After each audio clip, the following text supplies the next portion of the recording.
Hey FWC, thanks for joining us again today. I want to take just a second to talk about prayer.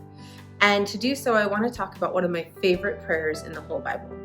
Now, if you've ever been in a life group with me, you know my favorite book is Nehemiah. And there's so much in that book. But one of my absolute favorite prayers comes from that book. And there's a lot of reasons why. Let me explain. So, at the start of chapter 2, Nehemiah is with the king. Nehemiah is the cupbearer to the king. Basically what that means is he's one really scary taste tester. The king would have a man that went around with him and just took the first bite of his food and the first drink of his cup to make sure it wasn't poisoned. But with that, it was a very cushy life.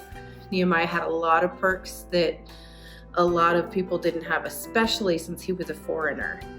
So at the start of chapter 2, Nehemiah learns that his home has been decimated and destroyed, and he's just devastated.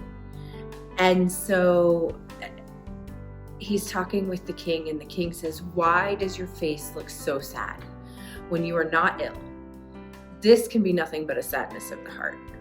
And Nehemiah thinks it through and says, "May the king live forever.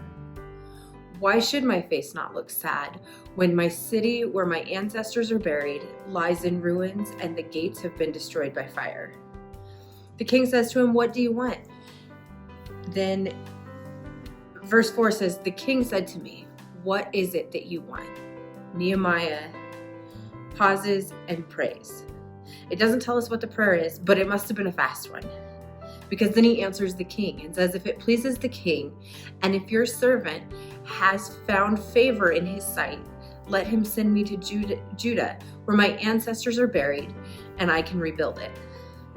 It was just a quick prayer, a silent prayer, but God heard it. Now, there's a key to this. Nehemiah's prayer life was strong. This had been something that had been building up and building up. God knew his heart because he had a personal relationship with God. And that happens in all of our lives all the time. There's a moment where, spur of the moment, you've got to say a quick prayer.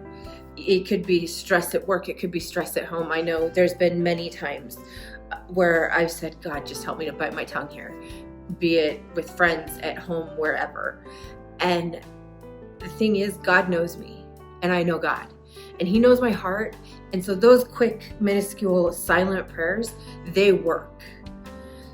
The stronger your prayer life, the more prayed up you are, the more God and you are in tune, the more God knows what you're wanting. So the book of Nehemiah goes on to have Nehemiah do amazing things and rebuild the walls. But he couldn't have done that without his relationship with God, without his great prayer life. So that's my challenge to you for this week, church. Be prayed up. Open your heart, open your mind to God. Have that constant prayer time. And then in a pinch, those quick, no word prayers that are just in your head, they're going to give you that courage, that peace, and that strength. That's it. Have a great week, guys.